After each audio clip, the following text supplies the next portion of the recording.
Масштабные взрывы в нескольких регионах России. В Москве заговорили о ликвидации Соловьева, а между Узбекистаном и РФ вспыхнул грандиозный скандал. В эфире «Нехта» самые важные и интересные новости к этому часу. В Европе и Южной Корее готовятся ответить России и КНДР. На территории Украины могут оказаться военные десятка стран. К чему все идет? Ну давайте по кускам разрезать этот северокорейский пирог. В Москве хотят ввести ограничения для узбекистанцев, а детей-мигрантов приравнять к инвалидам. Что стало причиной скандалов? Ракета для Соловьева. Удар по московской студии. Депутат Госдумы РФ считает, что надо готовиться к ликвидации пропагандиста. Друзья, всем привет! Буду рад вашему лайку, подписке и репосту. Вы прекрасно знаете, что для нас это очень важно. Оставляйте также свои комментарии и спасибо вам за обратную связь. Об актуальных и важных событиях прямо сейчас начинаем. Россия не справилась с очередным налетом дронов. Взрывы прозвучали сразу в нескольких регионах страны. В российском Минобороны говорят, что атаку отбили, но всем известные обломки от беспилотников попали точно по целям. Итак, в Тамбовской области взрыв, а после и пожар произошел на предприятии «Биохим». На официальном сайте этого предприятия говорится, что «Биохим» занимается производством продукции, которая имеет стратегическое значение для государства. Кроме того, громко было и в Тульской области. Якобы из-за обломков были повреждены помещения Ефремовского спиртзавода. В Центре противодействия дезинформации при СНБО Украины заявили, что спиртзаводы РФ сейчас изготавливают не только спирт, но и необходимые для войны материалы для взрывчатых средств. Еще одно предприятие было атаковано в Воронежской области. Об этих ударах по таким предприятиям, а также о новой тактике украинских военных мы поговорили с бывшим сотрудником Службы безопасности Украины, который знает о том, как РФ пытается маскировать важные для нее военные объекты под гражданские. Что Украина немножко изменила тактику, потому что в последнее время мы действительно не наблюдаем атак по нефтеперерабатывающему комплексу Российской Федерации. Как по мне, тут может быть такие две концептуальные стратегии, почему это не происходит. Первое, возможно, предполагаю, власти Украины убедились в том, что, скорее всего, бесперспективна эта история. Второй сценарий более циничный.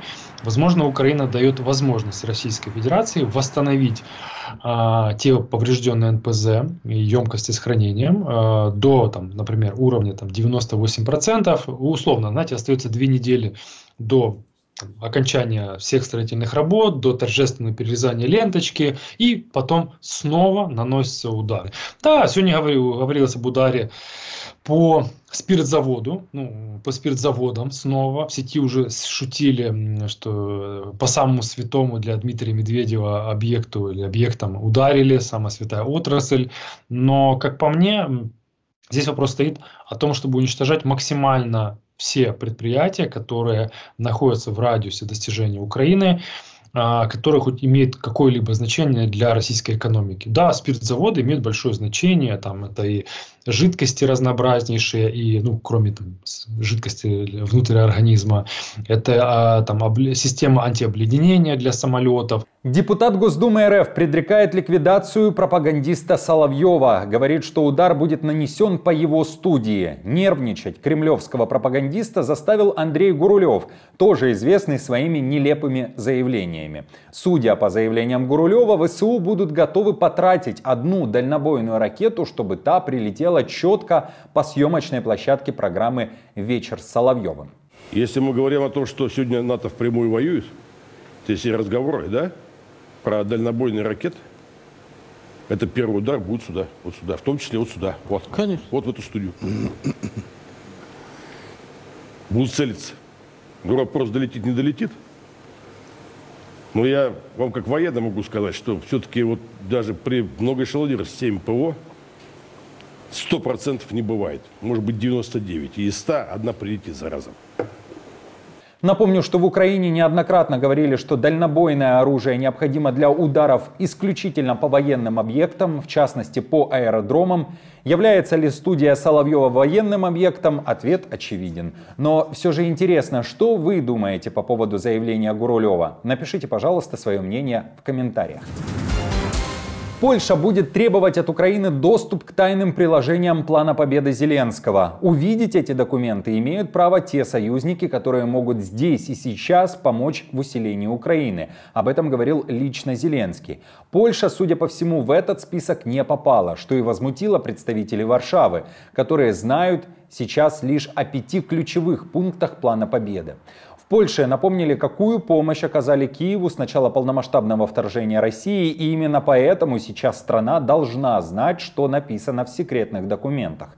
Кроме того, в МИД Польши считают, что не видят возможности в послевоенном восстановлении Украины без их участия. Мы помогали Украине в военном плане особым образом, потому что когда немцы говорили об отправке шлемов, мы отправили 320 танков. Таким образом, безусловно, наш вклад был значительным, особенно в самом начале, когда это было наиболее необходимо. Мы, безусловно, должны иметь доступ к этим типам документов. Наша команда существует благодаря вам. Поддержите ее, чтобы мы могли продолжать нашу работу.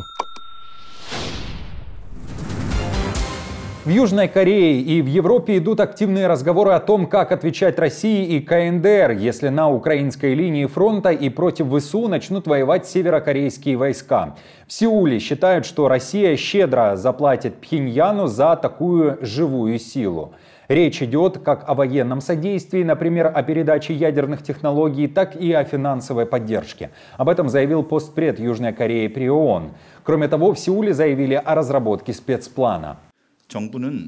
Правительство призывает к немедленному выводу северокорейских войск. И если нынешний военный сговор между Северной Кореей и Россией продолжится, мы не будем терпеть, а будем действовать решительно вместе с международным сообществом. Правительство будет предпринимать постепенные ответные шаги в соответствии с развитием военного сотрудничества между Россией и Северной Кореей после развертывания северокорейских войск.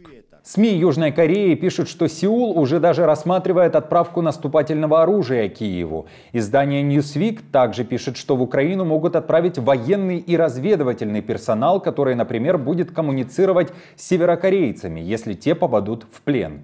В Европе тем временем также говорят о том, что пора вернуться вновь к обсуждению отправки западных войск в Украину. Сейчас есть возможность вспомнить об инициативе президента Макрона, который сказал, что западные войска могут быть размещены на территории Украины, будь то для обучения или другой миссии. Но я подчеркиваю, что речь не шла о боевых миссиях. Это вызвало неоднозначную реакцию в мире. Литва была единственной, кто в принципе поддерживал небоевые миссии.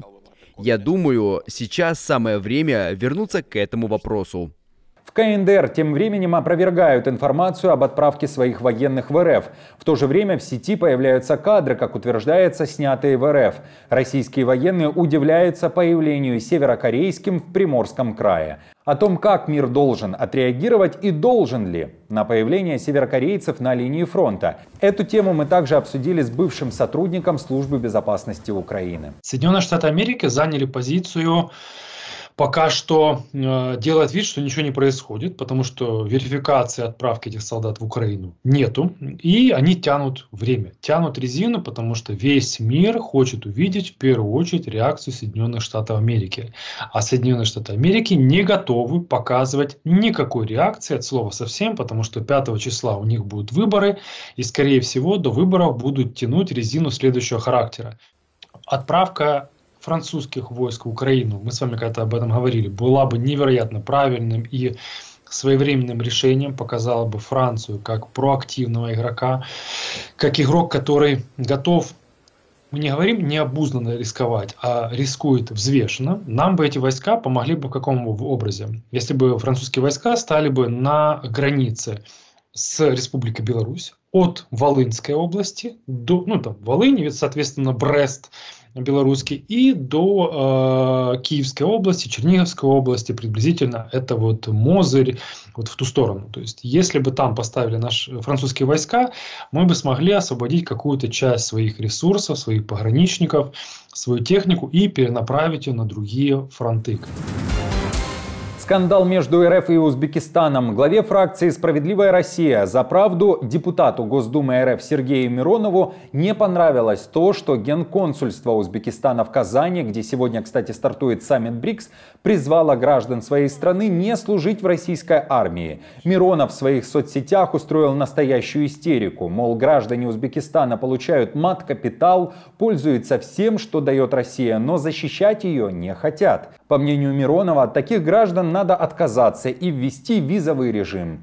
В то же время в Ташкенте напомнили Миронову, что узбекистанцы зарабатывают упорным трудом, а не убийством людей. На заявление российского депутата отреагировали как политики, так и известные медийные персоны страны. Для сведения господина Миронова отдельно поясню, что граждане нашей страны временно находятся на территории РФ, и они работают там, где не трудятся ваши граждане. Кормят в первую очередь не себя, а, в отличие от вас, зарабатывают свой хлеб потом и кровью, одновременно помогая обогатиться маргинальным и коррумпированным слоям истеблишмента России, дети которых убежали от мобилизации в прогнивающую Европу и Америку.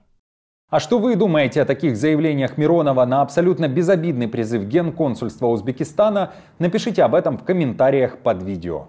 Детей мигрантов, которые проживают в России и не знают русский язык, необходимо приравнять к инвалидам. Такое заявление сделал уполномоченный по правам ребенка в Свердловской области. По словам Игоря Морокова, этим детям необходимы особенные образовательные потребности, а это означает, что они с ограниченными возможностями. Следовательно, по логике омбудсмена, это инвалиды, которым необходима специальная программа. Если мы смотрим куда-то вдаль, и вот мы в долгую хотим играть, простите, может, за этот термин, и мы хотим, чтобы люди, которые к нам приезжались, понимали, что происходит, мы должны начинать с детей. У нас сегодня существует категория детей с особенными образовательными потребностями. Это дети с ограниченными возможностями, дети-инвалиды.